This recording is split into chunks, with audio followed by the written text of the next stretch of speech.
Hai semuanya, welcome back to my channel. Dan kali ini spesial karena ini program baru nih, sesuai dengan permintaan kalian. Kita dengerin yang pertama ya. Apa ini? Astagfirullahaladzim. Astagfirullah.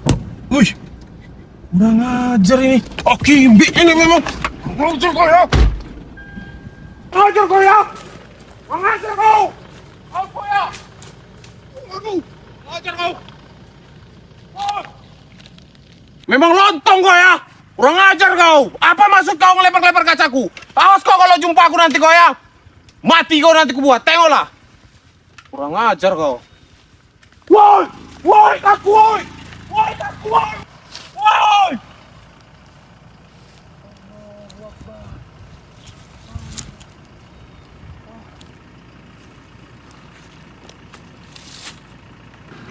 Maling lagi aku ya.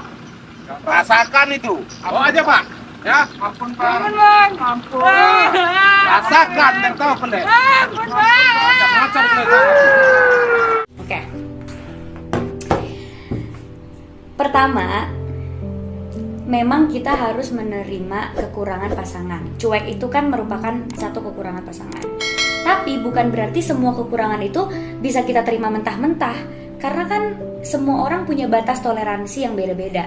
Kayak aku, kalau aku punya pacar cuek, itu adalah kekurangan yang tidak bisa aku toleransi. Karena aku gak bisa dicuekin. Dan aku sendiri orangnya gak cuek kalau sama pasangan. Bener-bener aku perhatiin, aku sayangin. Dan aku kan pasti pengen dapet hal yang sama. Nah, kamu bisa gak menerima kekurangan itu, kecuekan itu?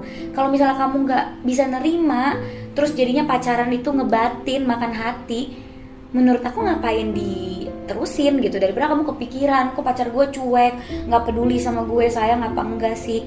Karena yang paling penting adalah kalau kamu pacaran sama orang, yang paling penting kamu harus merasa dicintai.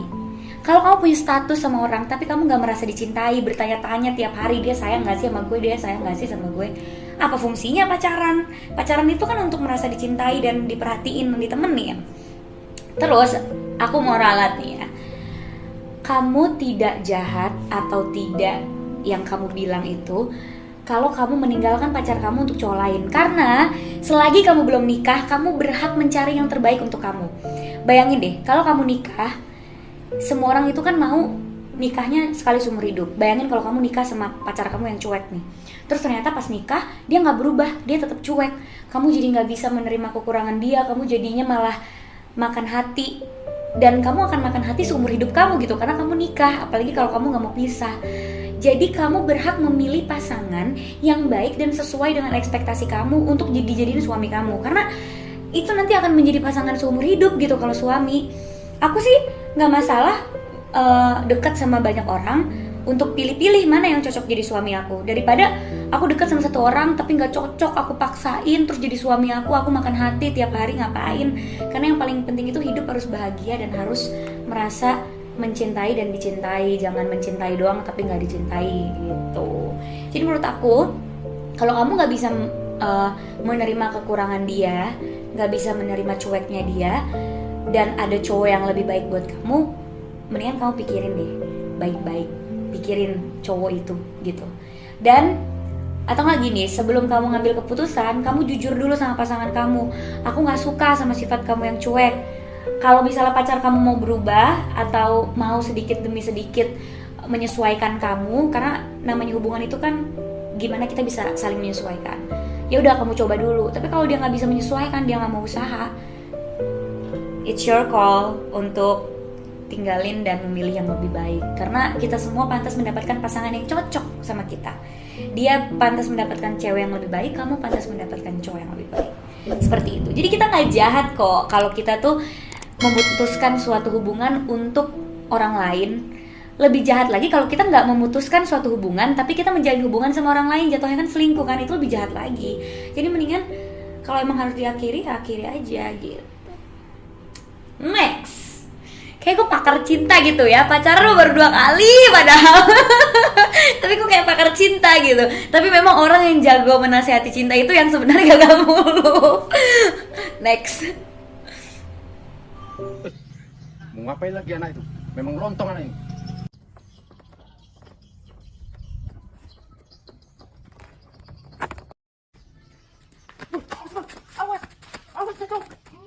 Ah, masa ada benda cat itu? Ini kali orang benar-benar.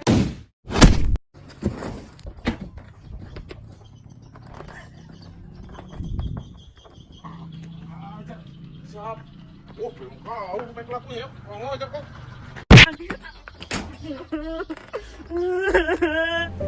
Oke, wow. Coba aku buka Instagram kamu. Apaan sih? Kamu cantik banget loh. Ini aku lagi lihat fotonya. Aku lagi lihat apa namanya? Foto profile kamu. Gayanya gini. Oke, pertama gini. Kalau kamu mau menjadi percaya diri lagi, it's okay if you want to change everything. Gak apa-apa kamu mau ngerubah semuanya. Kayak misalnya kamu mau diet, olahraga, atau apa itu gak apa-apa. Karena it's your body. Tapi yang paling penting yang harus kamu tanemin, kamu merubah diri kamu untuk diri kamu sendiri, bukan untuk orang lain. Kamu olahraga supaya kamu sehat, karena olahraga itu bukan cuma untuk kurus doang kok, untuk kesehatan kita juga, organ dalam kita jadi lebih sehat, dan olahraga itu bisa membantu kita memproduksi hormon endorfin yang membuat kita lebih bahagia lagi. Jadi olahraga tuh it's a good one menurut aku. Terus kalau kamu mau diet, itu kamu juga diet untuk diri kamu, untuk kesehatan tubuh kamu, untuk metabolisme kamu, bukan karena kamu dikatain gendut sama orang lain. Karena kalau kamu diet karena orang lain, itu kamu akan nyiksa diri kamu sendiri. Dan diet yang benar itu bukan diet yang gak makan. Lihat aku masih makan. Ini aku minum kopi pakai susu, pakai gula. Aku masih makan makanan enak, masih. Karena yang penting itu kamu harus, yang paling penting itu berapa kalori yang masuk, berapa kalori yang keluar gitu. Kalau misalnya kamu olahraga, kalori yang keluar misalnya bakalan 2000, ya udah kamu makannya 1500. Nanti kamu bisa cari di Google daftar-daftar kalori makanan. Tapi jangan sampai kamu gak makan, kamu harus makan enak. Karena kalau kamu gak makan enak, nanti kamu stres. Nah, terus boleh kamu mau luluran, mau perawatan boleh. Tapi bukan buat orang lain ya, buat kesehatan kulit kamu, supaya kulit kamu lebih sehat, supaya perawatan diri kamu menjaga anugerah yang udah Tuhan kasih. Karena Tuhan itu ngasih kecantikan ke semua cewek, nggak ada yang namanya orang jelek. Jadi itu adalah kewajiban kita untuk menjaga anugerah Tuhan. Jadi nggak apa-apa untuk melakukan kayak perubahan tadi, mau kamu olahraga, mau kamu diet, mau perawatan, itu nggak apa-apa. Tapi nggak boleh karena dikatain sama orang lain. Itu harus, ini gue melakukan ini untuk diri gue. Kayak aku juga pernah dikatain gendut, dikatain pendek, cabi segala macem. Terus aku diet mati-matian sampai aku dirawat di rumah sakit. Jatuhnya aku malah sakit kan. Itu karena aku diet untuk orang lain. Tapi sekarang aku diet untuk diri aku sendiri. Aku olahraga supaya aku sehat, aku pole dance karena aku suka, itu bisa ngilangin stres. Aku makan enak karena aku suka, jadi aku tetap happy setiap harinya. Dan yang paling penting, bukan gimana orang lain tuh suka sama badan kita, tapi kita suka gak sama badan kita. Kamu lihat di kaca, kalau misalnya kamu mikir, udah kok, udah cukup, menurut gue ini gak gendut, udah stop. Percaya sama diri kamu. Kalau menurut kamu gak gendut, ya itu gak gendut, jangan dengerin orang lain lagi gitu. Sama, gak akan ada habisnya kalau misalnya kamu ngedengerin omongan orang. Kita punya 2 tangan untuk menutup kuping kita. Jadi kalau misalnya ada orang yang ngatain kamu gendutan lah, apa, anggap aja angin lewat. Karena itu yang aku lakuin sekarang. Karena pengetahuan body shaming di Indonesia itu masih sangat kecil banget. Jadi orang tuh gak paham kalau hal-hal kayak gitu adalah hal yang tidak terpuji, yang body shaming, yang bisa masuk penjara gitu kan. Jadi kamu udah gak usah dengerin. Sama jangan pernah kamu punya pemikiran, kenapa sih gue ditakdirin jadi jelek? Aduh, jangan pernah. Karena Tuhan menciptakan manusia itu paling sempurna. Kita itu makhluk paling sempurna di muka bumi ini. Dan cantik itu relatif. Gak ada satupun manusia yang bisa menentukan ini orang cantik, ini orang jelek. Gak ada, karena gak ada teorinya. Gak ada teori orang cantik harus mukanya kayak gini, harus mukanya lonjong. Gak ada teori orang jelek pasti mukanya kayak gini. Gak ada teori orang cantik dan orang jelek. Jadi gak ada yang bisa menentukan kamu cantik atau kamu jelek. Yang bisa menentukan kamu cantik atau jelek itu adalah hati kamu dan pemikiran kamu. Kalau fisik itu relatif, semua orang punya selera. So don't worry, aku ngelihat foto kamu dan menurut aku kamu cantik, gak ada gendut-gendutnya sama sekali. Aku ngelihat foto profile kamu di Instagram dan please deh, kamu nggak yang kayak kamu kan kesana kayak hitam banget, enggak kok, ini kulit Asia. Kita harus bangga sama kulit Asia. Orang luar aja pengen punya kulit sawo mateng kayak cewek-cewek Asia. Jadi kamu harus bangga sama diri kamu sendiri ya. Kamu nggak jelek, kamu cantik. Jangan pernah dengerin orang. Dan kalau mau melakukan perubahan, untuk diri kamu sendiri, jangan karena orang. Cari di Google diet yang sehat dan tetap bikin happy, oke?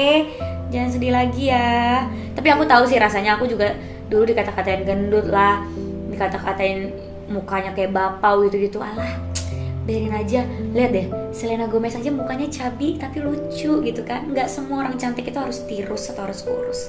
It's okay. Aku juga nggak kurus-kurus banget kok. Oke, next. Wow, ini panjang banget. Gila, ini aku tutupin namanya ya. Gila, ini panjang banget guys. Wow. Oke, coba kita dengerin ya.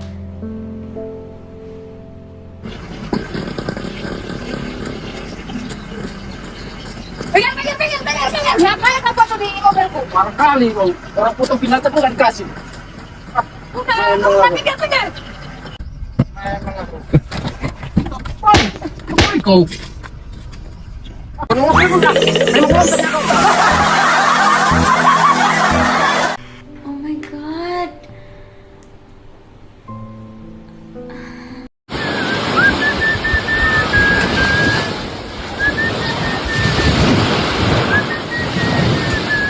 Apa ini? Wah, memang lontongnya nah ini. Oh, kurang aja lontongnya ini. Kenceng.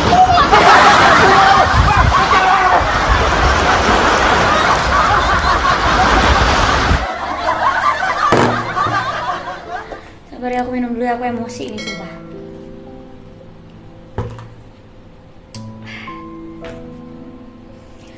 Akan ada dua nasihat yang aku kasih ke kamu. Satu nasihat baik, satu nasihat yang sebenarnya baik tapi ini adalah langkah yang berani dan gak semua orang mau mengambil langkah ini. Cuma kalau aku yang ada di posisi kamu, aku akan mengambil langkah yang berani ini. Cuma kalau kamu mau dengerin langkah baik dulu, pertama gini, kalau kamu muslim,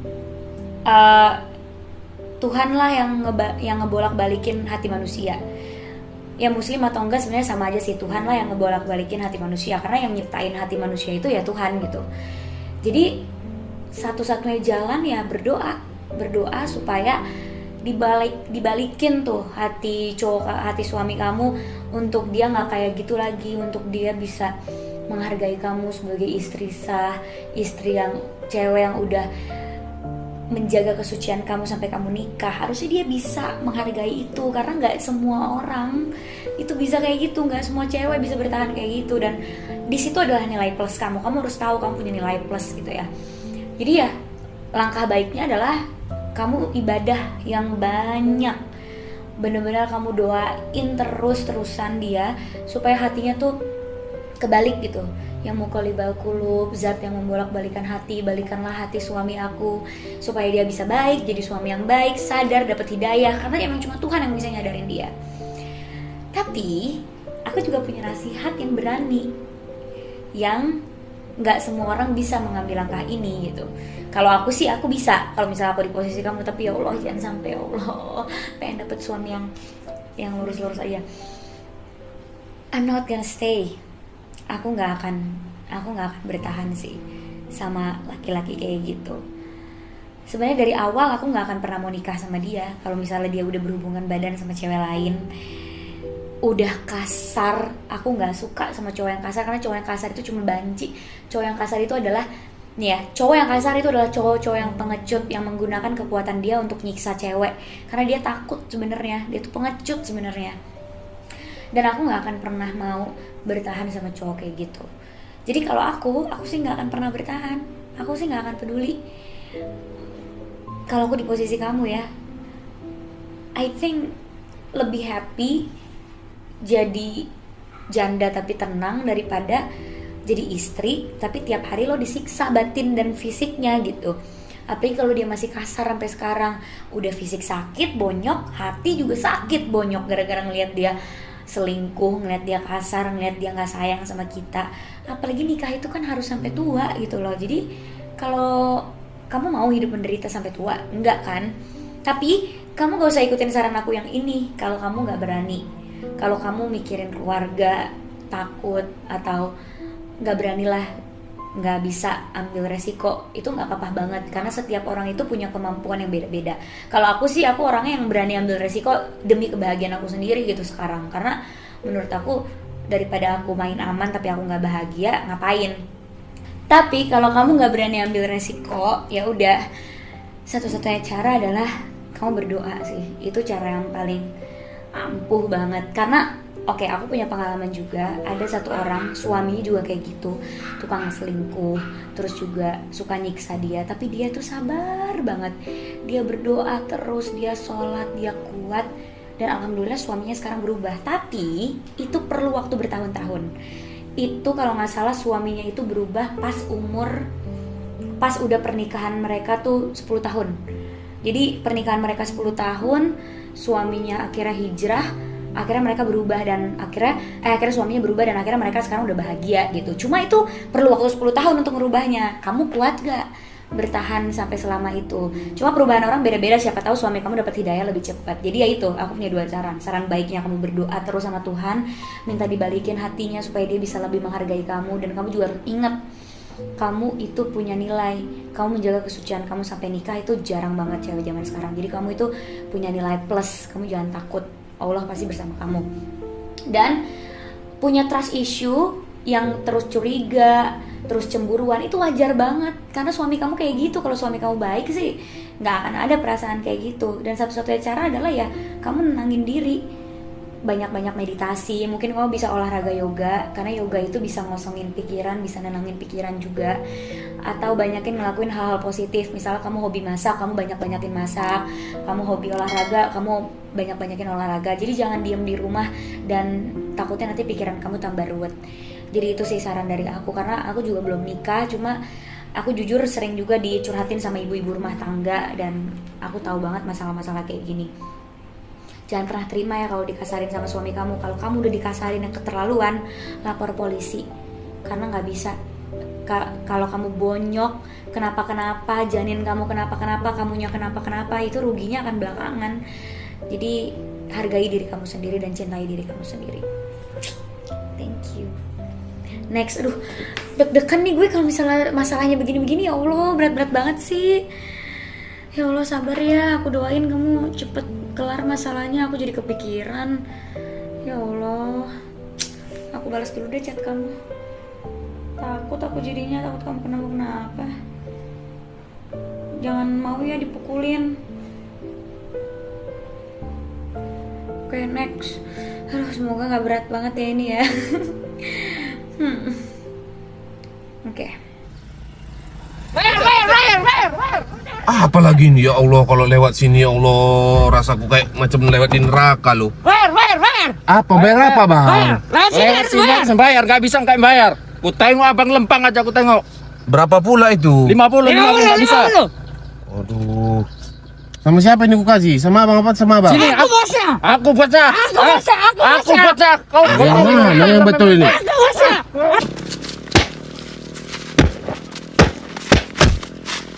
Kok jadi orang itu berantem, tengok tuh.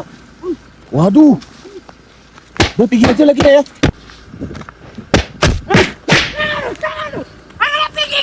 Gara-gara kau lah itu. Itulah gara-gara. Orangnya bikin lu. Aku ngerti. Pertama, aku ngerti banget posisi kamu, karena sedikit banyak kamu itu kayak aku sebenarnya. Sahabatan sama cowok, tapi ya sometimes kita iri juga gitu kan kalau ngeliat orang ngebucin, ngeliat orang disayang-sayang. Tapi balik lagi, itu hanya perasaan sesaat. Kamu itu butuh orang yang ngerangkul kamu, yang selalu ada buat kamu, dan sahabat bisa melakukan itu kok, nggak harus pacar. Sama, kalau pacaran itu banyak banget resikonya. Karena pacaran itu tidak seindah di Instagram yang ngepost romantisan dengan caption-caption romantis, enggak.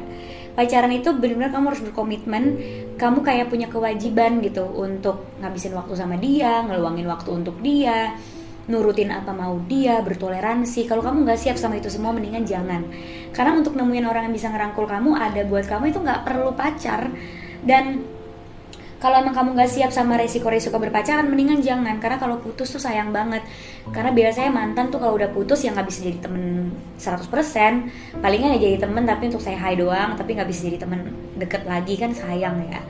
Sama, aku juga punya pengalaman kayak kamu yang diposesifin banget sama sahabat aku sampai aku berantem sama dia karena itu udah jadi toxic. Sahabat itu harusnya nggak posesif sama kamu. Kenapa sahabat harus posesif? Sahabat itu harusnya mendukung keputusan kamu, mendukung kegiatan-kegiatan positif kamu. Posesif kalau kamu mulai melakukan hal yang negatif. Kalau kamu nggak melakukan hal yang negatif terus dia posesif, itu berarti ada maksud sendiri. Apalagi kalau cowok, bisa jadi dia suka sama kamu, atau bisa jadi dia emang gak mau kehilangan kamu gitu. Jadi menurut aku kamu harus kasih pengertian ke sahabat kamu kalau kamu itu butuh ruang, kamu itu nggak mau diposesifin kayak gitu. Dan untuk ngebuat kamu itu tetap stay, bukan diposesifin caranya, tapi didukung, disupport. Karena aku pernah sampai blok-blokan sama sahabat aku gara-gara dia posesifin aku banget. Dan aku sebel, aku nggak bisa digituin. Akhirnya aku bilang sama dia, gue nggak bisa lo posesifin gue karena lo bukan pacar gue, dan lo juga punya pacar. Kenapa lo masih posesifin gue? Dan lo harusnya percaya sama gue kalau gue tuh bisa jaga diri gue. Sahabat harusnya percaya sama sahabatnya sendiri kalau sahabatnya itu bisa jaga diri. Jadi buat apa diposesifin? Kamu harus kasih pengertian itu ke mereka. Harus terbuka dan harus berani. Jadi kalau kamu butuh orang yang ngerangkul kamu, sahabat itu bisa banget kok jadi orang yang ngerangkul kamu. Tinggal kamu biasain aja cerita sama mereka. Kamunya juga mulai ngerangkul mereka duluan. Kalau misalnya biar mereka tahu kalau kamu itu orang yang emang butuh dirangkul gitu. Dan kalau nggak siap pacaran, jangan pacaran. Aku nasihatin, sumpah jangan pacaran. Aku udah cobain pacaran 2 kali dan kalau nggak siap sama drama-dramanya sih mendingan jangan. Terus kalau diposesifin sama sahabat harus terbuka kalau kamu nggak suka, daripada kamu jadi musuhan sama sahabat kamu kayak aku sempat musuhan tapi alhamdulillah sekarang udah baikan lagi. Jadi semua itu harus penuh keterbukaan. Semoga cepet-cepet ya menemukan sahabat yang bisa kayak gitu dan nggak posesifin kamu lagi. Sahabat kok posesif, gimana sih? Next. Apanya anak ini lagi? Hah, mau apa dia?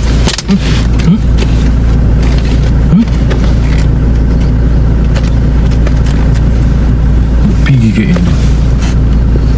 Iya udah pergi. Orang mau merokok itu sekali.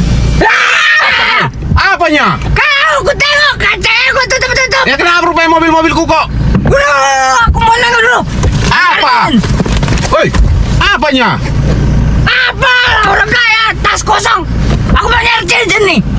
Nggak ada jajan di sini. Nah ini apa nih? Bukan jajan itu. Jajan nih. Kau memang lah dasar kau. Mobil mewah tapi pelit. Nah jajan ini kan. Bukan jajan itu loh. Memanglah kau lontong kau. Pelit kali kau sama jajan ini. Iya apa ini? Lah. Kau memang lontong lah kau. Kau kerjain aku pakai Mampus kau, mampus kau, mampus kau. Gini, ini tuh sebenarnya kamu terjebak sama pikiran kamu sendiri sih. Kayak kamu suka sama orang, tapi kamu udah bangun benteng sendiri gara-gara kamu takut orang itu nggak suka balik sama kamu. Jadinya kamu malah menghindar. Sebenarnya gimana caranya kamu tahu dia suka sama kamu kalau misalnya kamu menghindar? Menurut aku nih, kamu biasa aja kayak temen dulu. Jadi kamu ya udah kayak temen biasa. Kalau sedikit perhatian ya nggak apa-apa, namanya juga temen kan, cuma jangan yang berlebihan. Jadi kamu jangan yang terlalu menghindar banget, karena kalau misalnya ternyata dia suka sama kamu, rugi loh. Ternyata dia suka sama kamu suka sama dia, terus kamu udah takut duluan, ternyata dia suka beneran sama kamu. Nanti kamunya malah akan kehilangan dia. Jadi menurut aku kamu nggak apa-apa bertingkah seperti biasa aja, seperti temen. Terus kalau misalnya dia udah ngasih sinyal-sinyal dia suka sama kamu, kan baru kamu tahu dia suka atau enggak. Kalau misalnya dia nggak kirim sinyal itu, kayak dia biasa aja sama kamu, ya udah kamu juga biasa aja, jadi temen aja. Jadi menurut aku jangan putusin silaturahmi sih, malah dijadiin temen aja dulu semuanya, supaya kamu tahu mana yang suka sama kamu, mana yang enggak. Sama jangan terjebak sama pikiran sendiri, ini cowok pasti gak suka sama gue. Jangan, aku pengalaman kayak gitu. Aku pernah suka sama orang, aku doain doang tuh orang, gak aku chat, gak aku deketin, cuma aku doain doang. Ternyata tuh orang juga suka sama aku. Ternyata tuh orang juga suka sama aku. Terus aku langsung nyesel gitu, ya ampun Feli suka sama gue. Ternyata gue taunya pas dia udah sama yang lain gitu. Jadi kan jangan sampai kamu mengalami hal itu. Jadi mendingan menurut aku dicoba aja dulu, jadi temen aja dulu, jangan takut sama pikiran sendiri. Semangat. Satu lagi ya. Bang, itu suara apa ribut-ribut di depan, Bang? Tengoklah dulu ke depan. Bang, ada maling, Bang. Malingnya apa lagi? Tengok ke depan sana dulu. Maling kolor, Bang. Cepat tengok sana ke depan. Cepat, Bang. Cepat, Bang.